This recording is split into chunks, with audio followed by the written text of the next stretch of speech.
qu'on va voir à travers le monde, justement, des locations touristiques saisonnières qui sont complètement atypiques, voire insolites. C'est insolite en effet. Alors déjà, il faut faire la distinction entre coup de com' des Abritel et Airbnb et véritable location atypique. Oui. Parce que je ne sais pas si vous vous rappelez, mais durant l'Euro 2016, par exemple, Abritel vous proposait de résister durant une certaine période au premier étage de la Tour Eiffel. Il l'avait aménagé en appartement. Et à côté de ça, Airbnb proposait à un moment justement de pouvoir loger dans un habitat sous-marin à l'intérieur d'un aquarium infesté de requins. Donc ces deux locations-là, ces deux habitats-là, si vous les cherchez, vous ne les trouverez plus. C'était des opérations de communication. Alors, on a trouvé des belles choses pour vous. On a trouvé des belles choses pour vous. La première, justement, on l'a trouvée à Londres. Du côté de la gare de Saint-Pancras, je dirais même dans la gare de Saint-Pancras. Vous pouvez loger dans la tour de l'horloge. On voit l'image. On la voit à l'image, justement, pour 180 € de la nuit. Alors, ce qui est assez formidable, c'est que finalement, c'est pas si cher que ça pour les prix de Londres.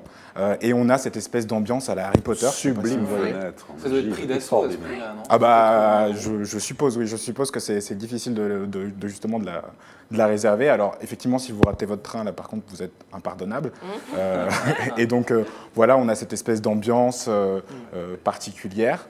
On peut également aller du côté de Rotterdam, aux Pays-Bas, D'accord. où là, on va trouver un appartement assez atypique. Je ne sais pas si vous voyez au niveau des angles, au niveau du fait que ce soit extrêmement mansardé. On voit des murs, oui. Ouais. C'est parce qu'en fait, vous êtes dans un appartement oui, cubique. Voilà. En fait, c'est une construction qui date des années 70, qui a été faite par un architecte qui s'appelle Pete Bloom. Et l'idée, c'est qu'il voulait faire un ensemble immobilier en forme de forêt, avec des cubes qui seraient les appartements et qui, justement, sont très particuliers dans la construction. Je croyais qu'on était dans un haussmannien sous les combles, mais en fait, pas Absolument du tout. pas, Mansardé, absolument tout ça. pas. Ensuite, on va au Mexique. On va au Mexique avec mon coup de cœur, justement, la fameuse maison coquillage qui se trouve à la Isla Mujeres. Sublime. Elle est magnifique. Bon, 280 € la nuit, par Attention au contre. micro. Attention juste au micro. C'est 280 € la nuit. Donc voilà, vous avez tout l'univers marin qui est à l'intérieur, un statuaire en forme de poisson, des murs extrêmement blancs. En fait, vous avez l'impression de dormir à l'intérieur d'un coquillage. Et c'est assez fabuleux. Bon, ça, sans requin.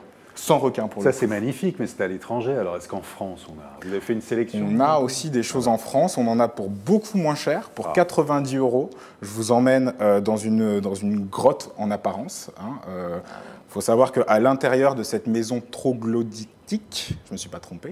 Préhistorique, là. Préhistorique, mais tout confort à l'intérieur, le Wi-Fi, petit déjeuner inclus.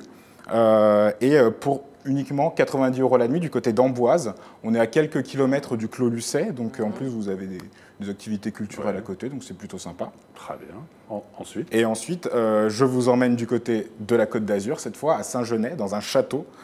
Pas n'importe quel château, 1000 m² de surface, une salle de fitness, un spa, une quinzaine de chambres. À votre avis, le prix pour la nuit, c'est combien? 15 chambres? Ouais. Combien enfin, le domaine, combien d'hectares? Le 1000 m². 1000 m². La nuit.